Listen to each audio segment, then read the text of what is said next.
Hello everyone, welcome to my channel Mohit search lecture. बच्चों, आप सभी का इंग्लिश का एग्जाम हो गया होगा, है ना? एंड आई होप कि आप सभी का अच्छा हुआ होगा।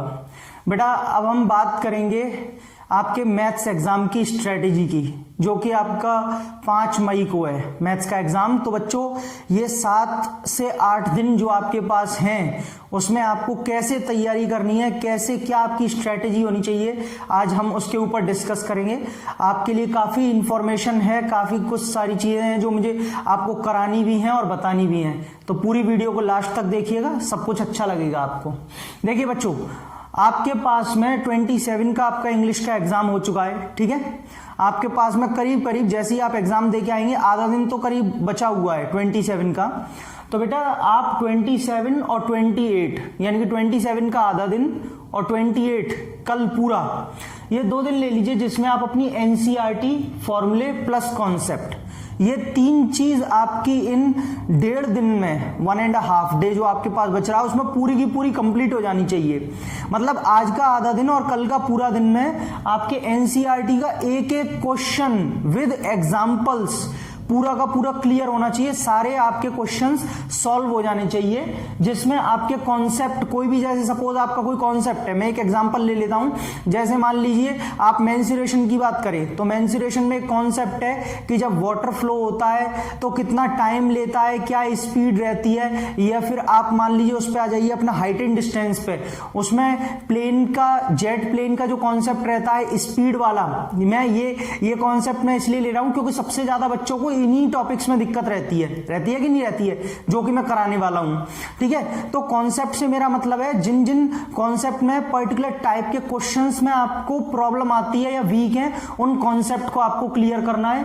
फॉर्मूले सारे के सारे आपको याद कर लेने हैं, सारे फॉर्मूले रिवाइज कर लीजिए, याद कर लीजिए, और एनसीईआरटी का हर क्वेश्चन कर लीजिए इन 2 दिन के अंदर, ठीक है बेटा?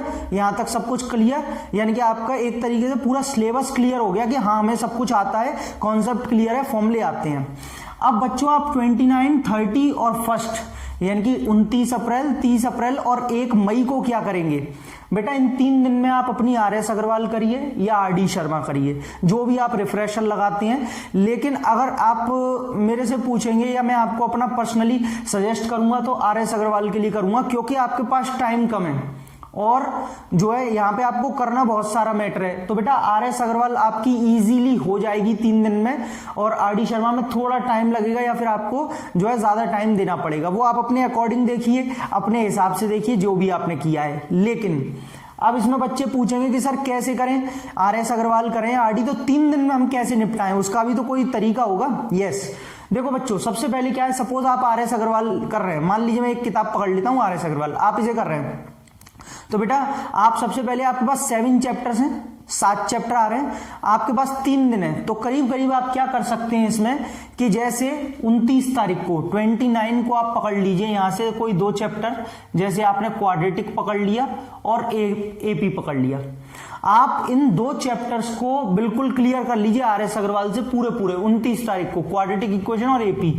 सपोज आपने 30 को पकड़ा, 30 को आप यहां से कंस्ट्रक्शन ले लीजिए, हाइट एंड डिस्टेंस ले लीजिए, और बेटा उसके बाद में एक आप ले लीजिए यहां से सर्कल्स। बोले ऐसा क्यों? क्योंकि बेटा देखो, कंस्ट्रक्शन भी छोटा है, सर्कल्स भी छोटा है, और हाइट एंड डिस्टेंस भी बहुत ज्यादा बड़ा नहीं है। अगर आपने देखा ही हुआ है एनसीईआरटी में तो 16 ही क्वेश्चन है। तो कहने का मतलब ये 3 चैप्टर आराम से आपके 30 तारीख में हो जाएंगे आराम से आरएस अग्रवाल से। अभी कैसे होंगे वो भी बताऊंगा अभी, ठीक है? अभी तो सिर्फ ये बता रहा हूं किस दिन क्या कर लीजिए।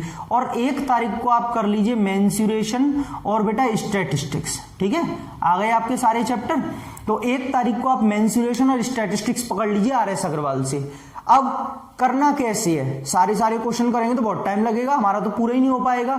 यस, जैसे मान लीजिए आपने क्वाड्रेटिक और एपी आप कर रहे हैं, तो बेटा सबसे पहले आप एग्जाम्पल्स को निपटा लीजिए। जैसे आपने जो कर रहे हैं ना आरएस अग्रवाल में, सारे एग्जाम्पल्स खत्म कर दीजिए, ठीक है?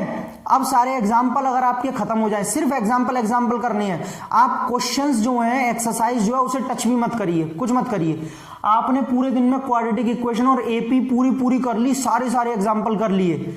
अभी भी आपके पास टाइम बच रहा है, अगर अभी भी आपके पास टाइम बच रहा है तो बेटा फिर एक्सरसाइज खोलिए और एक्सरसाइज में वो क्वेश्चंस करिए जो कि पहले आ चुके हैं, मतलब प्रीवियस ईयर क्वेश्चन, या जिन्हें बोले तो जिनके आगे सीबीएसई लिखा है, सीबीएसई 2017, सीबीएसई 2019, सीबीएसई 2014 जो भी लिखा है, तो वो क्वेश्चंस करिए आप एक्सरसाइज में से। समझ पा रहे हैं आप कैसे करना है?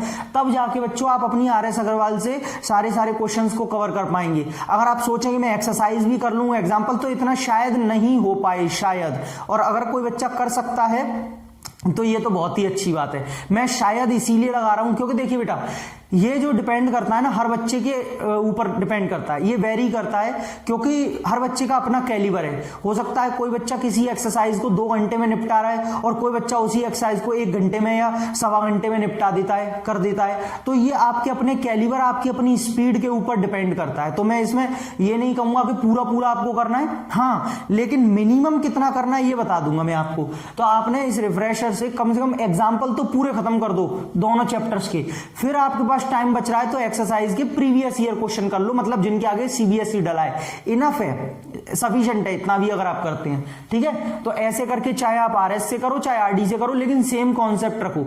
आरडी से भी कर रहे हो तो ऐसे ही करो, सारे एग्जाम्पल खत्म करो, फिर एक्सरसाइज के सीबीएसई वाले क्वेश्चन।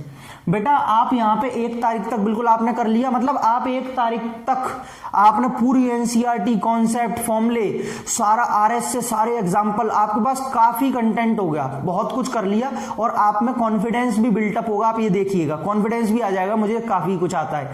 लेकिन अब यहां से उस कॉन्फिडेंस को, उस मैटर को जो आपने मेहनत की उसको एनालाइज करने का टाइम आ चुका है। कैसे? आप बेटा 2, 3 और 4 में करिए सैंपल पेपर्स, पीवाईक्यूज और एनसीईआरटी एग्जाम्पलर। अब क्या करना है? सैंपल पेपर है, दिन कितने हैं? 3। मान लीजिए आप एक दिन में 2 सैंपल पेपर लगाओ, एक दिन में 2 सैंपल पेपर, एक मॉर्निंग में लगाओ, एक इवनिंग में लगाओ, ताकि आपके आराम से कम 6 सैंपल पेपर तो हो, है ना, कम से कम 6 सैंपल पेपर हो। और कोई बच्चा ये कहे सर मैं 2 तो नहीं लगा पाऊंगा, तो बेटा 1 लगा लो, फिर आप शाम के टाइम में 1 लगा लो। आप ये आपके ऊपर डिपेंड करता है। मैंने आपको अपने तरीके से बताया कि अगर मैं होता इस समय एग्जाम देने के लिए तो मैं क्या करता। ये पूरी स्ट्रेटेजी मैं आपको अपनी बता रहा हूं कि मैं क्या करता अगर मैं होता आपकी जगह, तो ठीक है। अगर आप सपोज मॉर्निंग में लगा रहे हैं, अब इसके ऊपर भी बात कर लेते हैं थोड़ा डेप्थ में कैसे करना है। देखो पीवाईक्यूज और एनसीईआरटी एग्जाम्पल ये भी बताऊंगा। मान लो आप मॉर्निंग में कर रहे हो बेटा, आप लगा लो 9 से 11, 2 घंटे में ही लगाना है, ये ध्यान रखना है ना, क्योंकि 2 घंटे का ही पेपर है। 9 से 11 सुबह आपने एक सैंपल पेपर लगाया, मस्त एकदम सुबह के टाइम में माइंड फ्रेश होता है, लगा लिया बेटा।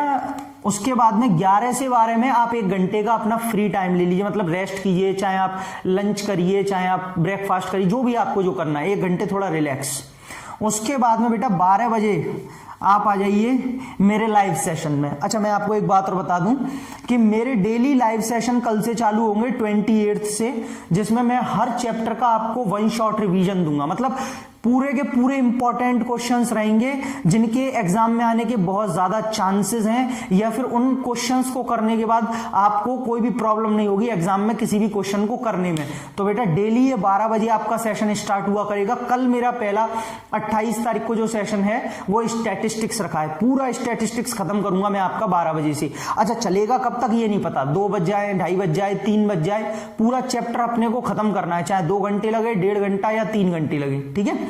तो आपने 9 से 11 में आपने एक सैंपल पेपर कर लिया, फिर उसके बाद में आप 12 बजे जो है मेरी क्लास में आ जाओ, 12 बजे 12 PM पे आप मेरे लाइव सेशंस में आ जाओ, क्योंकि डेली चलेगा ये तो, है ना। 12 से मान लीजिए अपन टाइम ले लेते हैं कि अपन को 2 बज गए या 2:30 बज गया, है ना, 2:30 बज गया, सपोज हमने पूरा चैप्टर खत्म कर लिया 2-2.5 घंटे में। उसके बाद में आप थोड़ा रेस्ट करो, करीब 2:30 बजे के बाद में 1.5 घंटे अपना रेस्ट करो आराम से, कोई दिक्कत नहीं है। फिर आप 4 बजे से करिए, 4 PM से फिर स्टार्ट हो जाइए। 4 PM से क्या स्टार्ट हो जाइए, 4 PM से आप ये कर सकते हैं कि मान लीजिए इसमें 1.5 घंटे आपने करीब पीवाईक्यूज कर लिए या 1 घंटे पीवाईक्यूज लगा लिए, और उसके बाद थोड़ा सा रेस्ट लेके आधा घंटे का, फिर 2 घंटे करीब करीब आपने एनसीईआरटी एग्जाम्पलर लगा ली। मतलब ये पीवाईक्यूज और एनसीईआरटी एग्जाम्पलर आप 4 बजे से लेके करीब 6:30 या 7 बजे तक लगा लो। आराम से अपना 2.5-3 घंटे जितना भी आपके पास टाइम है, जितना आप डिवोट कर सकते हैं, वो इन दोनों में दीजिए। ठीक है, इतनी बात समझ में आ गई। 7 बजे के बाद में फिर आप रेस्ट लीजिए आराम से 8 साढ़े 8 तक अपना लंच वंच जो सॉरी डिनर वगैरह आपको जो भी करना है वो आप डिनर वगैरह कीजिए। और 8:30 बजे से 8:30 से 10:30 बेटा बिल्कुल बहुत बढ़िया टाइम बता रहा हूं मैं आपको, ये आइडियल टाइम है। ये वाला सैंपल पेपर लगाइए इवनिंग वाला 8:30 से 10:30 में 2 घंटे में आप ये शाम वाला जो है इवनिंग वाला सैंपल पेपर लगाइए। तो बच्चों इस तरीके से देखो क्या हुआ, आपका एक मॉर्निंग में सैंपल पेपर हो गया, एक लाइव क्लास हो गई जिसमें आपका पूरा एक चैप्टर का रिवीजन हो गया, मेरी जो लाइव क्लास होगी। फिर शाम को आपने थोड़ा रेस्ट लेके PYQs और NCERT एग्जाम्पलर भी होगा, और फिर शाम को एक और सैंपल पेपर हो गया। तो बच्चों आपने जो भी यहां तक किया था RS NCERT उसको एनालाइज भी आप कर पा रहे हैं 2 सैंपल पेपर के थ्रू, टाइम मैनेजमेंट भी हो रहा है, टाइम से कर पा रहे हैं, और प्लस आप लाइव सेशन में पूरा एक चैप्टर का रिवीजन भी कर पा रहे हैं। समझ में आया सभी को कैसे करना है? तो बच्चों यहां से लेके 4 तारीख तक का ये क्लियर हो गया कैसे अपन को करना है, कैसे तैयारी करनी है, सैंपल पेपर कब करना है। ठीक है, यहां तक समझ में आ गया होगा एकदम। अब बेटा ये वाली बात मैंने आपको बताई थी, डेली 12 बजे आप प्रेजेंट रहेंगे मेरी लाइव क्लास में। आपका डेली एक चैप्टर का, किसी भी एक चैप्टर का लाइव सेशन मैं दूंगा, पूरा रिवीजन कराऊंगा। कौन से दिन कौन सा चैप्टर चलेगा वो भी अभी बता रहा हूं। ठीक है, इसके बाद अब आप कहेंगे सर ये क्या लाइन लिखी है, ये बड़ी मस्त सी लग रही है, नीचे क्या लिखा है? बेटा कल 28 तारीख को सुबह 9 बजे मैं लाइव रहूंगा। लाइव क्यों रहूंगा? लाइव में आपको सारे जितने भी NCERT के इंपॉर्टेंट क्वेश्चंस हैं, मतलब NCERT में से भी सिलेक्टेड मोस्ट एक्सपेक्टेड जितने भी क्वेश्चंस हैं कल मैं आपको बताने वाला हूं, जिनको आप ढंग से प्रिपेयर कर लीजिए, अच्छे से तैयार कर लीजिए। हो सकता है आपके एग्जाम्स में आपको बहुत ही बेनिफिशियल हो, आपके एग्जाम में काफी सहायक होंगे, सहायता करेंगे, आपकी मदद करेंगे। ठीक है, तो ये वाला सेशन कल हम सुबह 9 बजे करने वाले हैं। कोई भी बच्चा ये नहीं कि सर मिस हो गया, सो गया था, मैं सोता रहा, बिल्कुल 9 बजे आप मेरी क्लास में रहेंगे। ठीक, तो यहां तक ये वाला पोर्शन समझ में आ गया। इंपॉर्टेंट क्वेश्चन कराऊंगा सारे, और ये दिन में 12 बजे डेली क्लास चलेगी। और ये आपका पूरा जो भैया स्ट्रेटजी है 7-8 दिन की, आप इसको फॉलो करिए, आपको डेफिनेटली आपको बेनिफिट होने वाला है कि हाँ इस दिन हमें क्या कैसे करना था। ठीक है, अब रही बात इसकी कि सर वो आप कह रहे थे अभी कि कौन सा चैप्टर कौन से दिन में कौन सा चलेगा दिन के 12 बजे, तो वो मैं आपको बता देता हूं। डेली 12 बजे जो सेशन चलेगा वो कौन से दिन मैं कौन सा चैप्टर कराऊंगा। वैसे उसका मैं एक बढ़िया सा एकदम एक थंबनेल टाइप बना के, एक पोस्टर टाइप बना के मैं आपको कम्युनिटी पर भी डाल दूंगा, ताकि आपको पता रहे, ताकि आपको मालूम रहे कि कौन सा चैप्टर किस दिन चलेगा। लेकिन फिर भी मैं आपको एक बार यहाँ पे भी बता देता हूं। देखिए बेटा अपन 28 को करने वाले हैं, 28 को अपन करेंगे स्टैटिस्टिक्स, मतलब कल। ठीक है, और ये टाइम आपको पता ही चल चुका है 12 PM दिन के 12 बजे कराऊंगा। उसके बाद बेटा 29 को हम लोग करने वाले हैं सर्कल्स। ठीक है, टाइम सबका सेम रहेगा, बार बार मत कंफ्यूज होना कि टाइम क्या रहेगा, सबका दिन में 12 बजे ही रहेगा।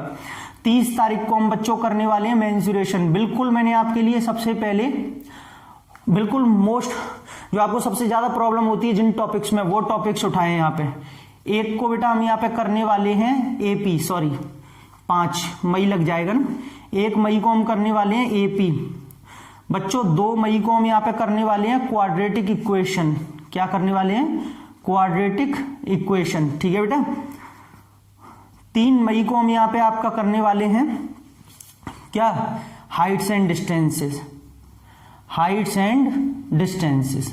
ठीक है, अब आप कहेंगे सर कंस्ट्रक्शन। बेटा कंस्ट्रक्शन मैंने इसमें इसलिए नहीं लिया है क्योंकि कंस्ट्रक्शन की मैंने सारी वीडियोस डाल रखी हैं, आप मेरे चैनल पे प्लेलिस्ट में देख लीजिए, बस उतनी करनी है, सारी की सारी मैंने वीडियो डाल रखी हैं, वो बहुत है, तो उसमें मुझे कुछ कराना नहीं है। लेकिन 4 तारीख को एक और बढ़िया सेशन लूंगा मैं आपको। आप कहेंगे सर 4 तारीख को, फिर बेटा 4 तारीख को मैं आपको एक तो सैंपल पेपर होता है, सैंपल पेपर टाइप ही एक और चीज आती है जिसको कहते हैं सेल्फ असेसमेंट। बच्चों मैं कम से कम आपको ज्यादा नहीं तो 3-4 सेल्फ असेसमेंट कराने की कोशिश करूंगा कि आपको बिल्कुल मतलब 3-4 सैंपल पेपर की तरह होगा वो पूरा का पूरा। तो आपके करीब करीब उसमें ये मान लीजिए कि कम से कम 50-60 क्वेश्चंस आपके कवर होंगे सेल्फ असेसमेंट में। बेटा हम ये 4 मई को करेंगे ताकि आपका पूरा पैकअप हो जाएगा। सही है, तो सारे चैप्टर्स के, और इनमें से भी ध्यान रखें ये सारे जो चैप्टर बता रहा हूं इनमें से most important, most expected questions कराऊंगा जो आपके बोर्ड एग्जाम्स में आ सकते हैं, ये ध्यान रखिए। तो आपका ये सेशन अटेंड करना बहुत जरूरी है। और उसके बाद में सेल्फ असेसमेंट वाले जब आप करेंगे डिफरेंट क्वेश्चंस, तो आपका पूरा पैक हो जाएगा और मुझे नहीं लगता इसके बाद कुछ बचेगा। आपकी रिफ्रेशर भी हो गई, एनसीईआरटी एग्जाम्पलर भी हो गई, पीवाईक्यूज भी हो गए, सैंपल पेपर्स भी हो गए, एनसीईआरटी हो गई, कॉन्सेप्ट हो गए, सेल्फ असेसमेंट हो गया, वन शॉट रिविजन्स हो गए।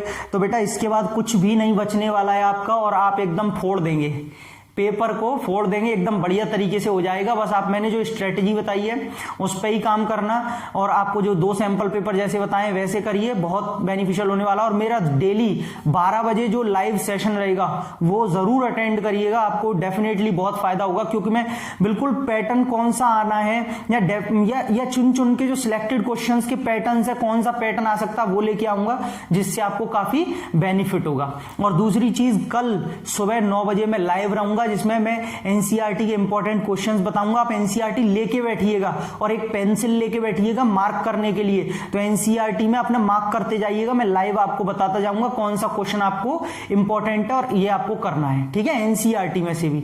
तो बच्चों इतना सब कुछ है।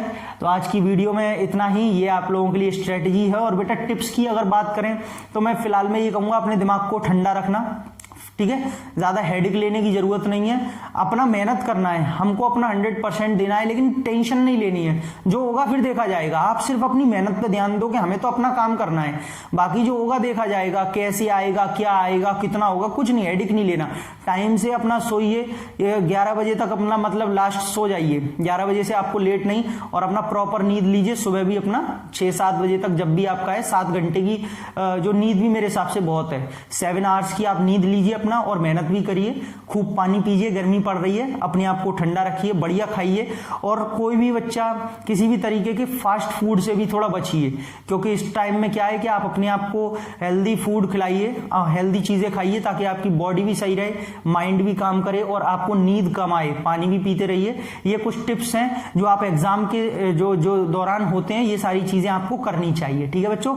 तो चलिए फिर आपके लिए लाइव सेशंस बहुत जल्दी आने वाले हैं। अगर वीडियो अच्छी लगी हो तो सभी बच्चे लाइक, शेयर एंड सब्सक्राइब जरूर करें।